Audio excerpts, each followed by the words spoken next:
E ciao, io sono Francesco e oggi parliamo di Mozart e dell'Illuminismo.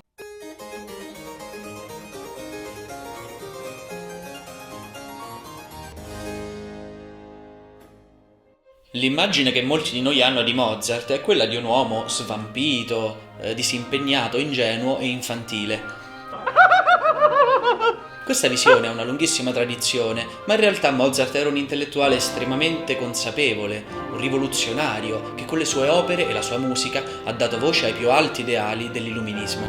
Durante il Settecento, grazie a intellettuali come Voltaire, Diderot, Verri, Beccaria, Kant, moltissimi altri, si diffonde l'idea che gli uomini hanno diritti naturali e libertà fondamentali a prescindere dal ceto sociale, dal genere, dalla razza, dalle loro opinioni religiose. Per secoli l'antico regime si era basato su una disuguaglianza politica e sociale sancita e legittimata dalla religione. La rivoluzione scientifica stava definitivamente smascherando le religioni rivelate come machiavellico prodotto umano, erodendo la presunta origine divina del potere dei re, che in nome di Dio spadroneggiavano su un popolo senza diritti. Mi dispiace, ma io so io. E voi non siete un cazzo. Il vecchio principio paolino, nulla potestas nisi deo, inizia a vacillare. Anche ai servi piace la cioccolata calda. Che vita maledetta! Il far la cameriera! Garbate, signore, che a voi dessi le senza a me! Odore! Per Bacco, va a assaggiarlo!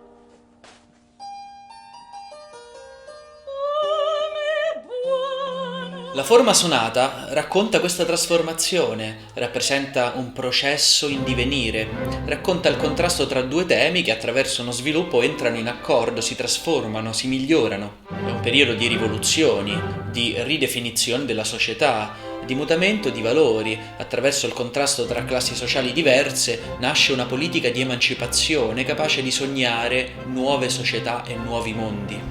Si diffonde l'idea che è possibile migliorare l'esistenza umana attraverso riforme politiche e sociali, l'educazione, la scienza e l'arte. È una grande rivoluzione culturale prima di essere politica. È proprio questo il retaggio dell'illuminismo che spesso diamo per scontato. Lo Stato di diritto, il femminismo, l'antischiavismo, la tolleranza religiosa, la scuola pubblica. Si combatte contro l'assolutismo, i privilegi di classe, i pregiudizi religiosi, il concetto di servitù. Si ridefinisce l'identità stessa dell'individuo a partire dai suoi diritti. Questo è il lascito, la vera eredità dell'illuminismo. Le opere di Mozart sono rivoluzionarie, parlano di emancipazione di classe, di libertà sessuale, di parità di genere. Nelle opere di Mozart viene rappresentata costantemente questa trasformazione illuministica in atto, lo scontro, la dialettica tra diverse classi sociali. Nelle nozze di Figaro dei servi si coalizzano per punire il loro padrone dissoluto e prepotente.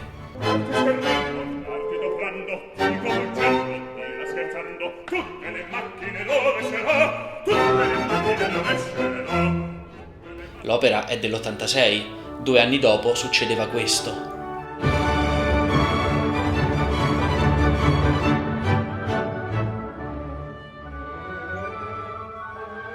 Mozart sceglie di musicare il soggetto delle nozze di Figaro, una commedia di Beaumarchais imbevuta di umanismo giacobino.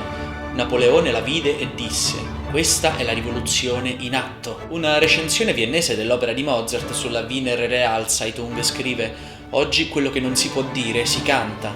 Se vuol ballare, signor Contino, il chitarrino le suonerò.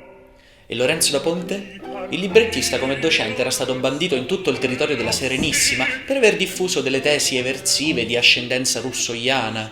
Beh, direi che c'erano ottimi presupposti. Infatti i due ebbero molti problemi con la censura, nonostante Giuseppe II fosse un soprano decisamente progressista. Nelle nozze di Figaro, serva e padrona scrivono una lettera insieme in un clima di totale confidenza. È la cultura che vince sulle differenze di classe.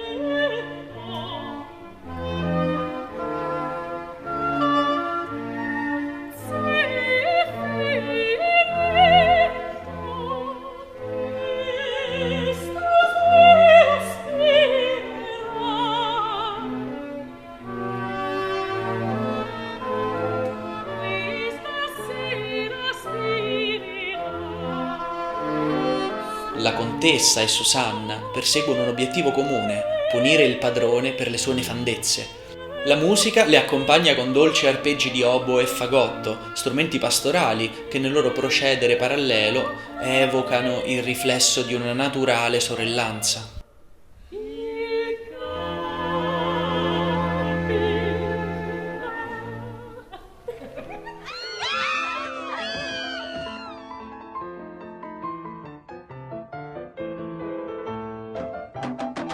Montesquieu nel 49 si scaglia contro l'assolutismo nello spirito delle leggi. Nel 62 Rousseau scrive il contratto sociale, anticipa idee di democrazia che saranno fondamentali per la rivoluzione francese. Nel 63 Voltaire scrive il trattato sulla tolleranza. The times they are changing.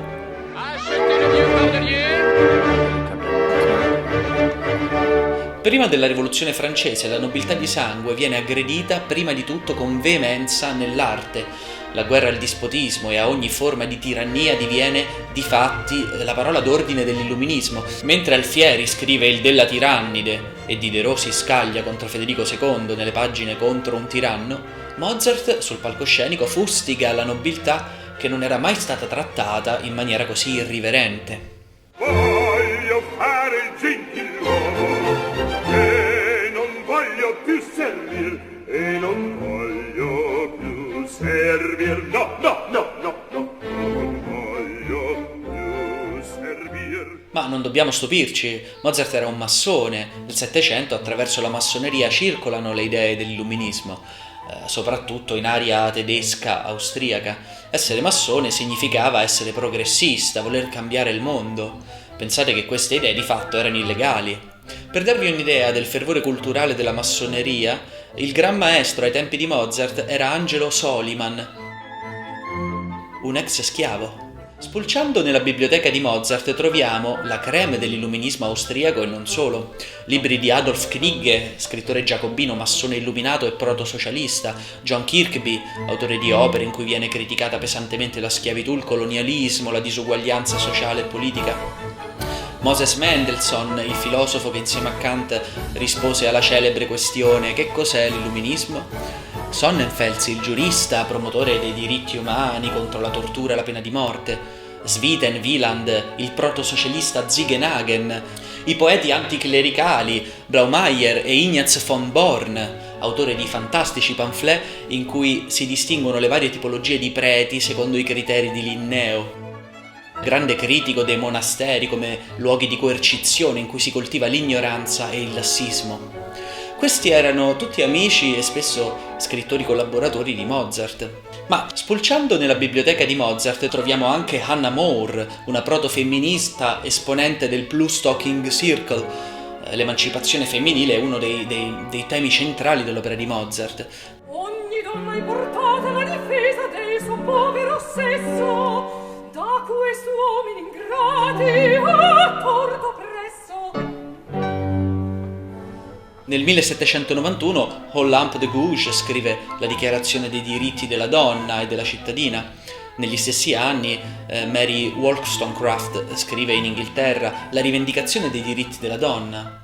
Le donne mozartiane sono sempre risolute, energiche e piene di risorse.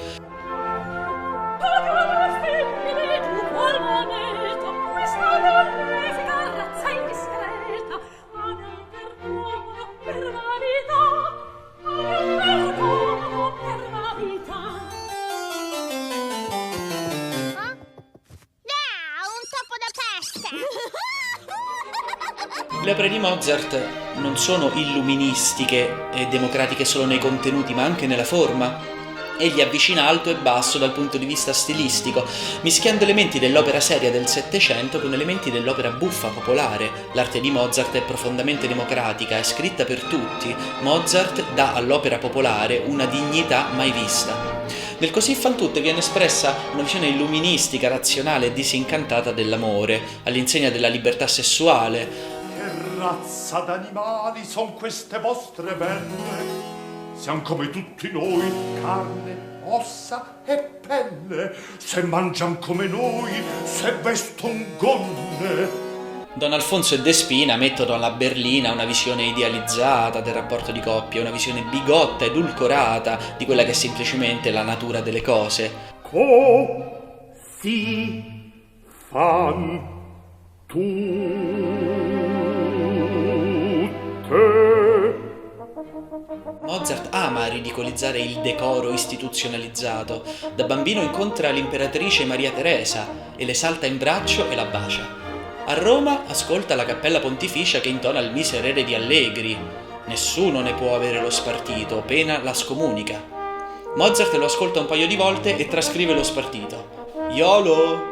Oh signore, perché hai dato un trascendentale talento a un cretino così meritevole? Odia l'ipocrisia, il bigottismo, il perbenismo. Amava celebrare senza censure il corpo, la sessualità e la libertà e la fisicità, come emerge chiaramente anche nel suo epistolario. Egli si fa spesso promotore di una nuova e illuminata libertà erotica. Il Paggio delle nozze di Figaro è l'esempio perfetto di questo desiderio ingovernabile e incessante, un'icona dell'erotismo e dell'autoerotismo che all'epoca era qualcosa di davvero rivoluzionario. Cosa faccio? Ogni fuoco suona di ghiaccio, ogni donna cangia di colore, ogni donna mi fa palpitar, ogni donna mi fa palpitar, ogni donna mi fa palpitar. Solo i nuovi lavori di rive. Non dimenticate che questo è il periodo in cui scrive uno dei più grandi e moderni filosofi del Settecento, Kant. No, di più.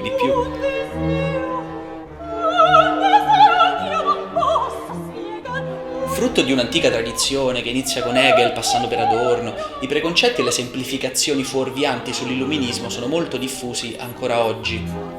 A scuola ci insegnano che l'illuminismo si contrappone al romanticismo, ma in realtà gli elementi di continuità sono davvero tanti. Per esempio, un certo modo di esaltare il popolo e la natura sono temi illuministici che confluiranno poi in quella fascinazione per il popolaresco tipicamente romantica. In Mozart traspare un fascino per l'universo incontaminato del popolo, per la purezza del mondo popolare. Chiaramente ci si sente molto Rousseau dentro. Nel coro femminile delle nozze, Ricevete o Padroncina, emerge addirittura la trascrizione di una melodia popolare che in Italia è conosciuta come Piva Piva l'olio d'oliva.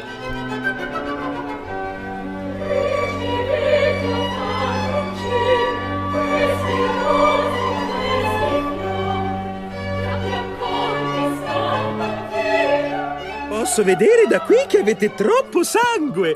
Ora vi ricopro di sanguisughe. Nobile semplicità e serena grandezza, così Winckelmann definisce l'arte classica a cui guarda il neoclassicismo.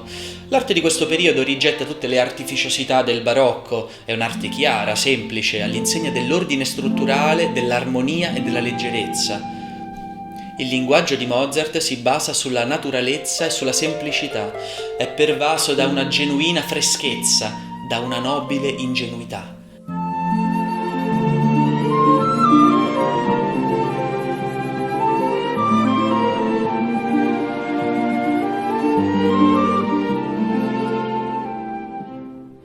Ma lo stile inimitabile di Mozart è anche ironico, scherzoso. Mozart gioca con l'ascoltatore e in un certo senso lo spinge anche ad accendere la mente. Un'ironia intelligente e demistificatrice è uno dei tratti fondamentali di Mozart e dell'illuminismo. La frase musicale di Mozart è imprevedibile, è elusiva. L'illuminismo rimette al centro l'uomo. La musica di Mozart scava nell'animo umano. Spesso la musica di Mozart si apre su un baratro di disperazione o si ripiega su atmosfere intime e dolcissime.